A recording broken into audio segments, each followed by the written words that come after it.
안녕하세요. 취미로 철학하는 남자입니다.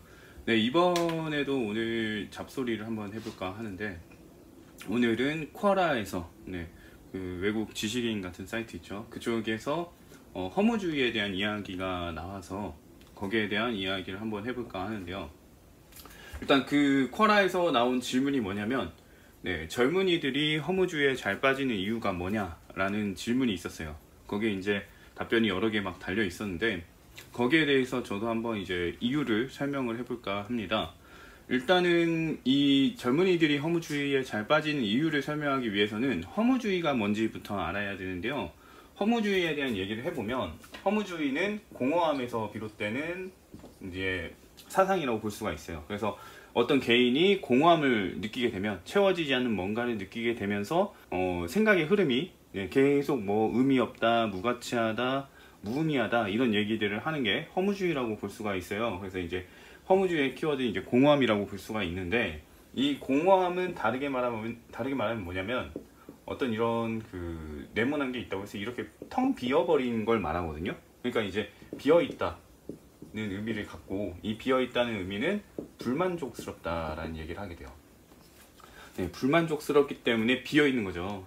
만약에 가득 채워져 있다면 공허함을 느끼지 않을 거고, 그 얘기는 곧 만족을 느끼고 있다는 얘기가 돼요. 그래서 불만족을 느끼는 경우에 허무주의에 빠지게 된다라고 할 수 있는데, 우리가 모든 불만족을 느낀다고 해서, 어떤 불만족을 느낀다고 해서 허무주의에 빠지진 않아요. 근데 왜 허무주의에 빠지냐? 이 공허함이라는 특징이 좀 중요한데, 이 비어있는 이 공간이요, 이 공간이 채울 수가 없는 공간인 거예요. 그래서 일반적인 불만족은 약간 공간이 생긴다고 하더라도, 만족되지 않는 게 있다고 하더라도 채울 수가 있었는데, 이 허무주의에 기반이 되는 불만족은 채울 수가 없는 불만족이더라, 이렇게 볼 수가 있는 거죠. 그래서 강도가 더 강합니다. 이 불만족의 강도는 훨씬 더 강하다, 이렇게 얘기를 할 수 있는 거죠. 그러면 어떤 불만족들이 이 허무주의를 유발하는 불만족이 되느냐, 이렇게 봐야 되는데요. 허무주의를 유발하는 불만족은 두 가지 종류로 볼 수가 있어요. 하나는 권태고요, 그 다음에는 절망이에요. 이 두 가지는 굉장히 강한 불만족에 해당이 되기 때문에 허무주의를 유도할 수가 있습니다. 물론 이 권태감 같은 경우는 조만간 뭐 만족스러운 일이 펼쳐진다면 해소가 될 수 있는데, 여기서 말하는 권태는 이렇게 일시적인 권태감이 아니라 지속되는 권태감이라고 할 수가 있어요. 지속성을 띠는 권태감이다. 이 절망 같은 경우는 우리가 흔히 아는 절망이라고 볼 수가 있습니다. 근데 이것도 마찬가지로 어떤 지속성이 있어야 돼요. 단발적인 게 아니라, 일시적인 게 아니라 어느 정도 지속성이 있어야 돼서, 이 공허함을 유지시키기 위해서는 계속해서 채울 수가 없어야 돼요. 앞으로도 앞으로 절대 채울 수가 없다, 이런 생각이 들어야 이제 허무주의에 빠지게 되는 거예요. 그래서 공허함이 이제 지속된다, 이런 지속성을 볼 수가 있는데, 이 권태와 절망의 특징을 좀 더 살펴보면요, 권태 같은 경우는 이제 내가 뭔가 느껴도 무료하다고 느끼고 심심하다고 느끼고 이런 것들을 말해요. 그래서 너무 쉽게 만족을 얻는 상황이거나 나를 자극시키는 게 없는 거예요. 이미 내가 충분히 다 모든 것들을 경험을 해봤기 때문에 더 이상 경험을 해도 새롭지 않은 거예요. 그래서 새롭지 않음에서 비롯이 되죠. 내가 환경에서 자극받는 것들이 너무 쉽게 만족을 나한테 주고, 그 다음에 새롭지가 않다, 그러면은 권태감에 빠질 수 있는데, 이렇게 되면은 되게 의미가 없다, 무료하다, 너무 쉽다, 이런 생각이 들겠죠. 그래서 허무주의에 빠지게 되는 상황에 놓이고요. 그래서 이런 권태에 따른 허무주의는 일반 사람들이 많이 느낄 수 있는 그런 허무주의죠. 일상이 반복된다, 쳇바퀴 돌듯이 돈다, 이런 것들은 권태에 따른 허무주의다, 이렇게 볼 수가 있습니다. 그리고 절망에 따른 허무주의는 뭐냐면은, 절망은 목표나 이상을 가진 경우에 이제 나타나는 거예요. 목표나 이상이 없는 사람은 절망을 느끼지 않습니다. 그래서 권태감을 느끼더라도 절망을 하지 않을 수 있는 게, 목표나 이상이 없는 사람, 그러니까 큰 이상이 없는 거예요. 어떻게든 뭐 하루 벌어서 가족들하고 잘 지내는 바라는 게 있다면은, 그 사람들은 가족이라는 집단이 무너지지 않는 이상은 절망을 느끼지 않을 거고, 그 다음에 일상이 반복만 된다면 권태만 느끼게 될 거예요. 그래서 이 목표와 이상이 없어도 권태는 느낄 수 있지만 목표와 이상이 없는 사람은 권태만 느끼고 절망을 느끼기는 어렵다, 이렇게 볼 수가 있습니다. 그래서 이 절망의 허무주의를 느끼는 경우는 이제 권태의 경우보다 더 소수가 느끼게 된다, 이렇게 얘기를 할 수 있겠죠. 왜냐하면 이 세상이 살아가면서 목표와 이상을 가지고 살아가는 사람이 그렇게 많지 않을 수 있으니까요. 그냥 소소한 목표 이런 것들을 바랄 뿐이지 잘 깨지기 힘든 목표요, 잘 무너지기 힘든 목표에 대해서 가지고 살아갈 뿐이지 큰 목표나 이런 원대한 목표 이런 것들을 가지고 살아가는 경우는 그렇게 많지 않기 때문에 이런 절망을 느끼기는 보통 어렵습니다. 그래서 보면 이 절망에 따른 허무주의를 느끼는 사람들은 이제 생각을 해보면 개혁가라던가 사상가 그리고 의외로 학생이 있어요. 왜 학생이 여기에 끼는지 모를 수 있는데, 개혁가나 사상가는 쉽게 생각할 수 있죠. 이 사람들은 어떤 사회적인 변화를 꿈꾸는 사람들인데, 이런 사회적인 변화는 굉장히 큰 목표잖아요. 근데 이것들을 쉽게 이룰 수 있느냐? 어렵죠. 그렇다 보니까 이 사람들은 절망에 빠지게 되고, 절망에 빠지면서 나의 목표, 생각은 이룰 수가 없구나, 만족이 될 수가 없구나, 이거는 언젠가 만족될 것도 아니구나 라고 생각하게 되면서 허무주의에 빠지게 되는 거예요. 그래서 성공하지 못한 개혁가, 사상가들은 성공할 수 없다고 판단하는 개혁가나 사상가들은 허무주의에 빠지기 쉽다, 이렇게 볼 수가 있고, 학생이 여기에 낀 거에 대해서 사람들이 의문을 가질 수 있을 것 같아요. 왜 학생이 여기에 끼느냐, 학생이 어떤 목표나 이상을 가지고 있느냐, 이렇게 볼 수 있는데, 학생이라는 존재들은 사회생활을 하지 않았습니다. 사회생활을 하지 않았어요. 그렇다 보니까 사회에서 자신이 어떤 모습일지에 대한, 나에 대한 그 이상이 있는 거예요. 사회는 앞으로도 나한테 이럴 거고 나는 이 사회에서 이런 것을 할 거야 라는 이상을 가지고 있어요. 목표를 가지고 있어요. 근데 문제는 뭐냐면, 사회를 경험하고 점점 성장을 하다 보면은 내가 바라던 사회가 아니고 내가 내 모습으로, 내가 원하는 모습으로 사회생활을 할 수가 없네 라는 게 되는 거예요. 그러면 어떻게 되냐, 이 목표와 이상을 상실하게 돼요. 그래서 학생들은 절망에 빠지게 됩니다, 이 순간에. 그래서 나 이제 어떻게 해야 되지? 내가 이렇게 살았을 때 어떤 의미가 있을까, 이런 식으로 접근이 나아가게 되는데, 그래서 삶의 의미를 찾게 됩니다. 이게 학생을 대표로 해서 나온 거긴 하지만, 어떤 목표를 상실하는 경우도 이제 절망에 해당이 될 수가 있어요. 살아가야 될 이유를 잃는다던가 이런 것들은 절망의 허무주의로 나아갈 수 있는데, 아무튼 학생들 같은 경우에는 대체로 사회생활에 대한 이상이나 자기 자신에 대한 이상이 있기 때문에 그 이상이 깨지는 순간 절망에 따른 허무주의에 빠지게 된다. 그래서 여기서 이제 질문에 대한 답이 되겠죠. 젊은이들이 허무주의에 잘 빠지는 이유는 권태 때문일 수도 있겠지만 절망 때문에 그럴 수도 있다. 이런 사회에서의 자신의 모습에 대해서 어느 정도 이상과 목표를 가지고 있고 그것을 실현하려고 하게 되는데, 20대가 넘어가면서 실현하려고 하게 되는데 그게 안 되면서 허무주의에 빠지기가 쉬워진다, 이렇게 보는 거죠. 제가 이렇게 두 가지를 분류해서 얘기를 했다고는 하지만, 권태에 따른 허무주의하고 절망에 따른 허무주의는 한 사람 안에 같이 있을 수 있어요. 그래서 절망도 느끼면서 권태롭다, 세상 너무 권태롭고 삶의 의미가 없다, 나에게 목표가 이제 없다, 이렇게 느껴서 두 가지를 동시에 가질 수 있다, 이렇게 보셔야 될 것 같고요. 아무튼 이렇게 두 이제 허무주의는 차이점을 좀 더 생각을 해본다면은, 권태에 대한 거는 노력을 할 여지가 있습니다. 왜냐면은 만족되지 않을 뿐인 거예요. 무료할 뿐인 거지 내가 굳이 노력하지 않아야 될 이유는 없어요. 그렇기 때문에 권태에 따른 허무주의는 노력을 하게 될 수 있어요. 그래서 뭔가 재밌는 걸 찾거나 향락적으로 나아가거나 이런 식으로 나아갈 수가 있다. 근데 절망 같은 경우는 목표나 이상이 없기 때문에 뭘 해야 될 의미가 없어져요. 뭘 내가 해도 내가 바라는 목표에 도달할 수가 없고, 그렇기 때문에 의미 있거나 쓸모 있는 일이라고 보지 않기 때문에 그냥 집에서 쉬거나 멍 때리거나 아니면은 술 마시거나 이런 식으로 나아갈 수가 있죠. 그래서 노력과는 좀 무관할 수 있는데, 이 절망감, 이 공허함을 해소하기 위한 노력을 할 수는 있어요. 공허함을 해소하기 위한. 그러다가 이제 학생 같은 경우는 이제 이런 공허함을 해소하기 위해서 술 마시고 친구랑 놀다든가 아니면 놀러 간다든가 이런 걸 하면서 이런 것들이 완화되어질 수가 있겠죠. 그러면서 어떻게 되느냐, 삶의 의미를 찾아갈 수가 있게 돼요. 놀고 어디 여행을 가고 이러면서 삶의 의미를 찾아가게 될 수도 있다. 그래서 여행 유튜버나 여행 글들 보면은 여행을 하면서 자신의 삶을 다시 보게 됐다, 이렇게 얘기를 하게 되는데, 사회와 자신에 대해서 재정립할 시간이 필요한 거죠. 그렇다 보니까 나의 목표는 무엇인가 이런 것들을 살피게 되는데, 그럴 때 이제 현실을 벗어나게 해주는 여행을 통해서 자신만의 의미를 찾고 자신만의 목표를 찾게 돼서 이런 허무주의를 극복하게 될 수 있는 그런 상황에 놓이게 될 수가 있는 거죠.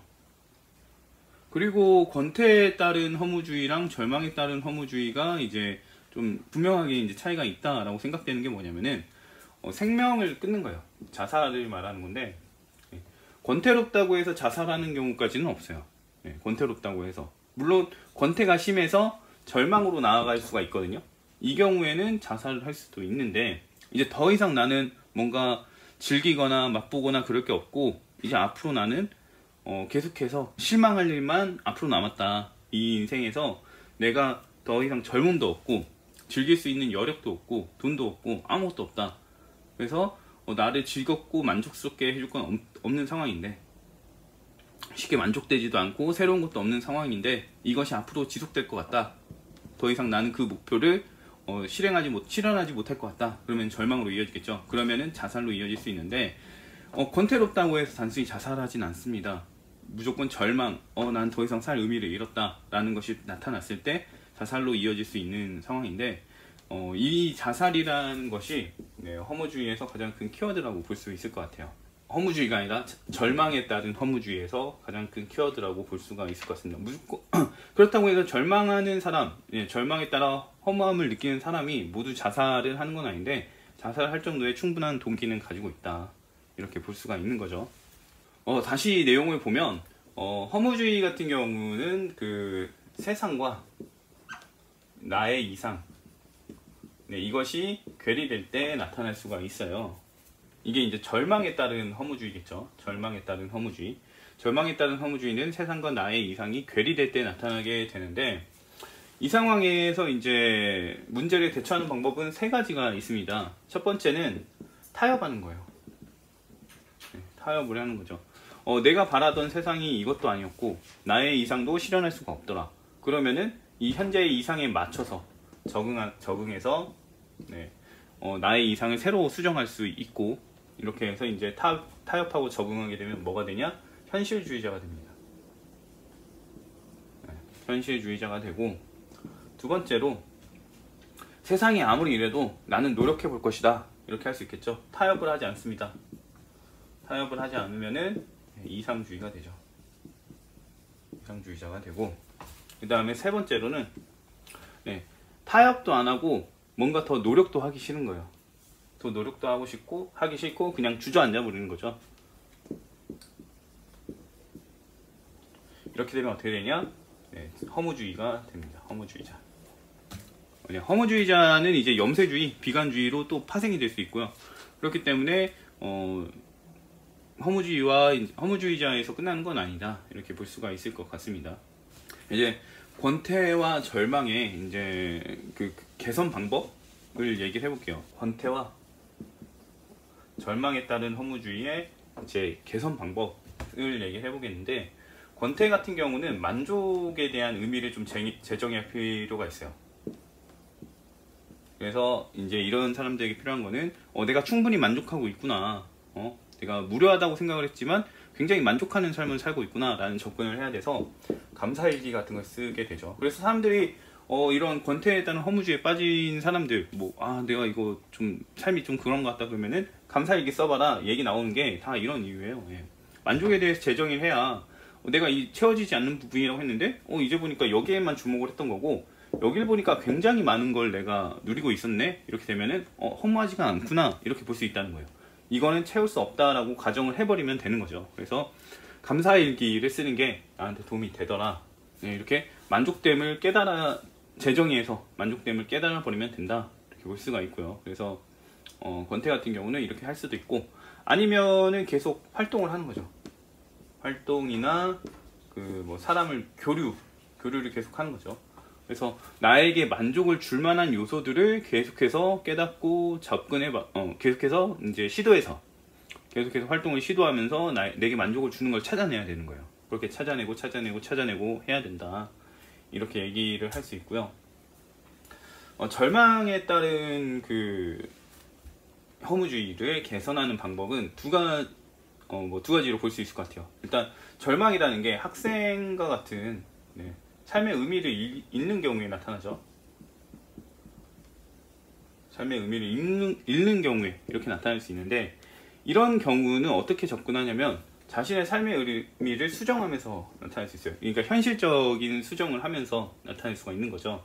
그리고 이 학생들 같은 경우에는 처음에 제가 이 학생들이 절망에 따른 허무주의에 빠지게 되는 이유가 뭐냐고 했었냐면, 학생들이 자신만의 그 사회에 대한 목표와 그리고 거기에서 그 사회에서의 자신의 모습에 대해서 이상을 가지고 있었는데, 그게 실현이 안 되니까 절망에 따른 허무주의에 빠지게 된다라고 했는데, 이 학생들이 놓치고 있는 게 뭐냐면은, 살아가면서 내가 살아가면서 의미를 부여할 수 있는 게 나 자신의 활동에 따라서 그럴 수 있다라고 보는 거예요. 근데 사실 나이가 들어서 가정을 꾸리거나 이런 걸 하다 보면은 나에게 맞춰서 나를 중심에 두고서 삶의 의미를 두는 경우가 적기도 합니다.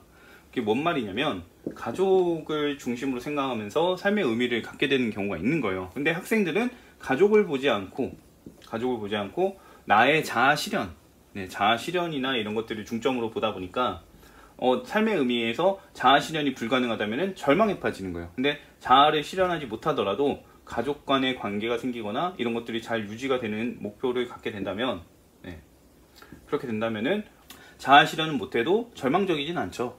계속 살면 의미가 있는 거니까요. 그렇기 때문에 학생들이 계속해서 살아가면서 어떤 사람들과 관계를 맺고 그 관계에 따라서 점점 더 큰 관계들을 구축해 나가게 되면 자신의 삶의 의미를 자신에게서만 찾지 않고 관계에서 찾게 되기 때문에 절망에서 벗어날 수 있다, 이렇게 얘기를 해볼 수가 있고요. 그렇기 때문에 나의 자아 실현이 불가능하다 하더라도 관계를 잘 맺으면 이런 허무주의 충분히 극복할 수 있다, 이렇게 볼 수 있고, 그 다음으로 이제 개혁가나 사상가, 이런 경우를 볼 수 있는데, 이거에 대해서는 사실 니체가 얘기를 했어요. 개혁가나 사상가들이 허무주의를 극복하는 거에 대해서는 니체가 이미 얘기를 했습니다. 니체가 사실 뭐 허무주의를 극복을 했냐 못했냐, 결국 허무주의자인 거 아니냐 이 사람은, 이렇게 얘기를 하실 수 있는데, 뭐 여기서 설명은 안 하겠지만 니체는 허무주의를 극복을 잘 했습니다. 물론 허무주의를 극복한다는 게 현생에서의 삶에 영향을 주지 않을 수 있어요. 이게 뭐 사실 니체의 개념에 따라 보면은 뭐 현생에 자신을 희생하면서 하게 되는 건데, 아무튼 니체는 개혁가와 사상가들의 경우에서 어떻게 허무주의를 극복할 것인지 이거에 대한 양상을 얘기하게 되는데, 그걸 이제 쉽게 볼 수 있게 정리한 책이 차라투스트라죠. 차라투스트라가 이제 이런 절망을 극복하는 과정을 설명하는데, 사실 이 차라투스트라는 개혁가나 사상가를 위한 거지 일반 학생이나 대중을 위해서 나온 게 아니에요. 그러니까 허무주의를 극복했다 하더라도 결국 일반 대중들이 자신에게 적용할 수는 없는 내용이다, 이렇게 보시면 될 것 같습니다. 이 차라투스트라 자체도 일반적인 대중이 아니라 어떤 사상가, 개혁가, 사상가 쪽으로 이제 나타나서 어떤 시도나 행동들을 하게 되는 거기 때문에 이런 것들은 이제 니체가 얘기를 했다. 나중에 기회가 되면 제가 어떻게 니체는 허무주의를 극복한다고 얘기를 했는지 나중에 설명을 할게요. 아무튼 이렇게 해서 허무주의에 대해서 간략하게 살펴봤는데, 허무주의는 이제 뭐 목표 상실할 때마다 계속해서 나타납니다. 그러니까 이런 공허함을 느낄 때, 공허함을 느끼게 되면 우울함을 느끼게 되겠죠. 그 쿼라에서는 우울감과 이제 비관주의를 좀 구분해야 된다라고 얘기를 하긴 했는데, 허무주의 속에는 비관과 이제 우울이 포함이 돼 있어요. 어느 정도 포함이 돼 있기 때문에 완전히 구분할 수는 없다. 허무주의의 특징이다. 그런 것들은 이렇게 얘기를 할 수 있겠고, 사실 뭐 가장 좋은 거는 제가 쿼라에 직접 영문으로 장문을 해서 올리는 게 가장 좋은 거긴 한데, 아무튼 그럴 수가 없으니까 영어 공부를 많이 해야 되겠죠. 아무튼 그런 상황이라서 제 영상, 유튜브 영상에만 올리겠다, 이렇게 볼 수 있고, 다음에 이제 다른 이야기를 가지고서 또 얘기를 해보도록 하겠습니다.